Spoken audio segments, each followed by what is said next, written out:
Assalamu alaikum, dear students. Today we will revise the topic convection and radiation from unit number 8, transmission of heat.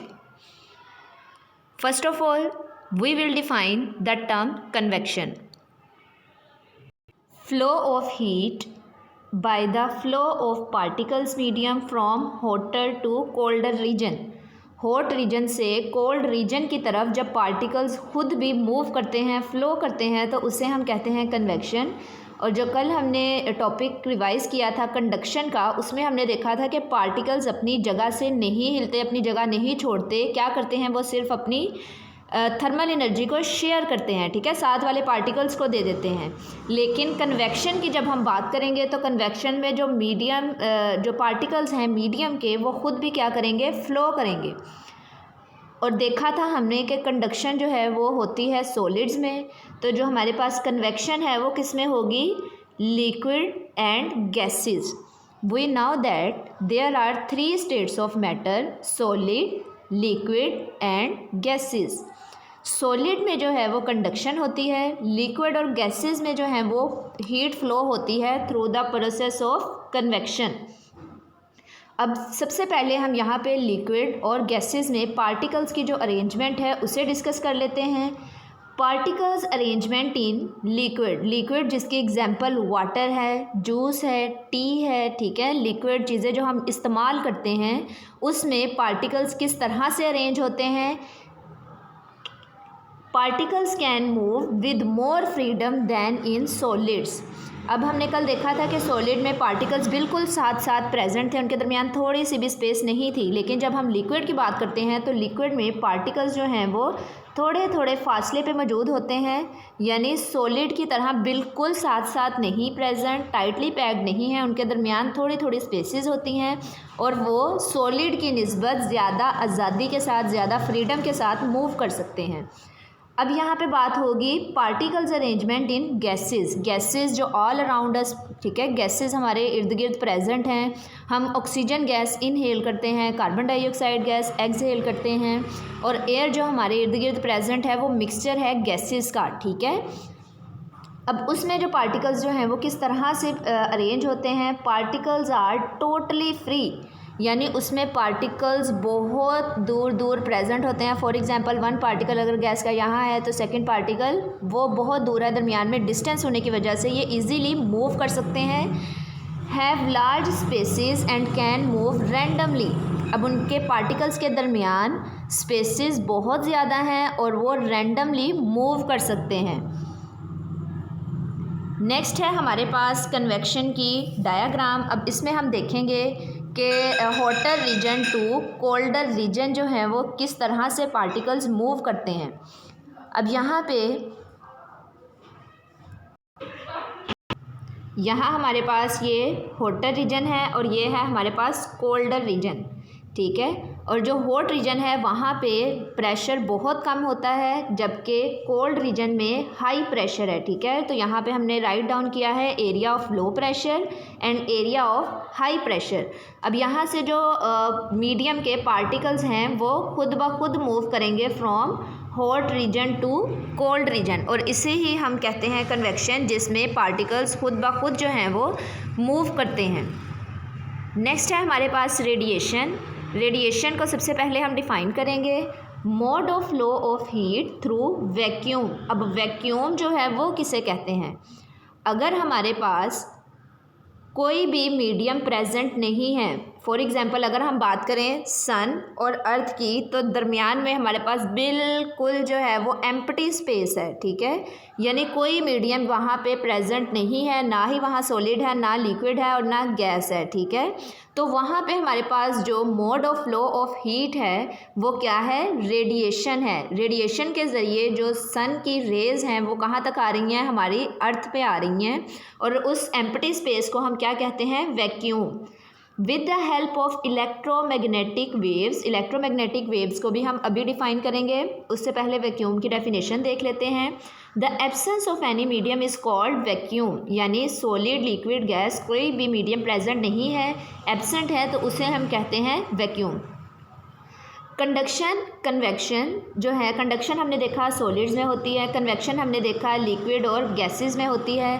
तो ये हमने दो जो हैं modes of flow of heat वो discuss कर लिए हैं। अब हम रेडिएशन को डिस्कस कर रहे हैं। But there is empty space between the earth's atmosphere and sun, यानी हमारी अर्थ और सन के दरमियान बिल्कुल एम्प्टी स्पेस है। ठीक है, तो हम यहाँ पे कुछ क्वेश्चंस हैं वो देखेंगे। Then how does the heat of sun reach the earth, तो कैसे जो है वो सूरज की हीट जो है वो हमारी अर्थ तक आ रही है। Can heat flow through vacuum, क्या वैक्यूम से जो है हीट फ्लो कर सकती है। If it does what is mode of transfer, कि अगर वाकई ही जो है वैक्यूम में हीट फ्लो कर सकती है तो वहाँ पे मोड उसका क्या होगा। Answer of all questions is yes, यानी वैक्यूम से हीट जो है वो फ्लो कर सकती है। इसीलिए जो सन से हीट एनर्जी आ रही है वो रेडिएशन के ज़रिए, किस मोड के ज़रिए हमारी अर्थ तक आ रही है, रेडिएशन के ज़रिए।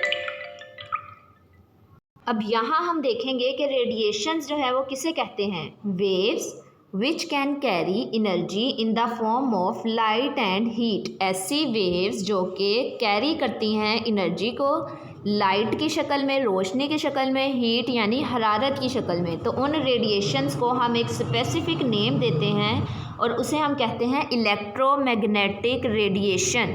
यानी सन से, अब इस mode of law of heat में देखा कि सन से हमारे पास जो लाइट हीट हमारी अर्थ तक पहुंच रही है वैक्यूम में से गुजरते हुए, तो उस मोड को हम कहते हैं रेडिएशन।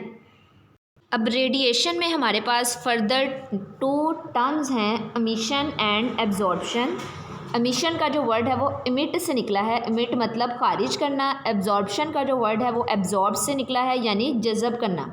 अब यहाँ पे हमारे पास अगर हम रेडिएशन में देखें, during the process of flow of heat bye radiation a hot body gives out heat in the form of radiation. ठीक है, अब एक बॉडी जो है वो एमिट कर रही है हीट को, तो एमिशन की डेफिनेशन हम इसी तरह करेंगे, process of flow of heat bye radiation a hot body gives out heat in the form of radiation. तो इसे हम कहते हैं एमिशन, यानी खारिज करना। तो यहाँ अगर हम सन और अर्थ की एग्जांपल लें तो एमिशन कौन कर रहा है यहाँ पे, तो वो सन जो है वो अपनी हीट एनर्जी को इमिट कर रहा है। दूसरी तरफ अगर हम एब्जॉर्प्शन को देखें, the cold body receives this heat by the process called absorption. यानी दूसरी तरफ कोल्ड बॉडी जो कि हमारे पास अर्थ है, हमारी ज़मीन है, वो क्या करती है, उस हीट एनर्जी को एब्जॉर्ब करती है, जज़ब करती है, रिसीव करती है। तो इसलिए यहाँ पे एब्जॉर्प्शन का प्रोसेस किस में हो रहा है, तो वो हो रहा है अर्थ में। नेक्स्ट हमारे पास कुछ प्रॉपर्टीज़ हैं, खसूसियात हैं गुड रेडिएटर की एंड बैड रेडिएटर की। ठीक है, कौन सी बॉडीज़ जो हैं उन्हें हम गुड रेडिएटर कह सकते हैं, कौन सी ऐसी बॉडीज़ हैं जिन्हें हम बैड रेडिएटर कह सकते हैं। तो सबसे पहले यहाँ पे आ जाता है टाइप। गुड रेडिएटर की जो टाइप है या प्रॉपर्टी है वो क्या होती है, डल। लेकिन बैड रेडिएटर्स हमेशा क्या होते हैं, शाइनी यानी चमकदार। कलर की अगर बात करें तो गुड रेडिएटर का कलर क्या होता है, डार्क, जबकि बैड रेडिएटर्स क्या होते हैं, ब्राइट। टेक्सचर में अगर हम देखें तो good radiator rough texture, bad radiator में स्मूथ टेक्सचर उनका होता है। गुड रेडिएटर में सरफेस एरिया, यानी अगर हम उस एरिया की बात करें कि कितना एरिया है उसका, तो गुड रेडिएटर का एरिया जो है वो लार्ज यानी बड़ा होना चाहिए। बैड रेडिएटर का एरिया जो है वो क्या होता है, स्मॉल। एब्जॉर्प्शन एबिलिटी, एब्जॉर्ब करने की एबिलिटी, जज़ब करने की एबिलिटी जो है वो गुड रेडिएटर की ज़्यादा होती है, बैड रेडिएटर की कम होती है। और एमिशन एबिलिटी भी इसी तरह से है कि गुड रेडिएटर की एमिशन एबिलिटी भी ज़्यादा होनी चाहिए और बैड रेडिएटर की कम होती है। नेक्स्ट है रिफ्लेक्शन एबिलिटी। रिफ्लेक्ट किसे कहते हैं, किसी चीज़ का टकरा के वापस आ जाना। ठीक है, तो रिफ्लेक्शन एबिलिटी गुड रेडिएटर की लो होती है। क्यों, क्योंकि वो ज़्यादा एनर्जी को इमिट करने की सलाहियत रखते हैं, रिफ्लेक्ट नहीं करते। और दूसरी तरफ बैड रेडिएटर जो हैं उनकी रिफ्लेक्शन एबिलिटी जो है वो ज़्यादा होती है। आज का हमारा टॉपिक जो है वो कन्वेक्शन और रेडिएशन ही है। तमाम स्टूडेंट्स ने इस टॉपिक को अच्छे से रिवाइज़ करना है, इसकी प्रैक्टिस करनी है और जी सूट पे सेंड करना है। थैंक यू, अल्लाह हाफिज़।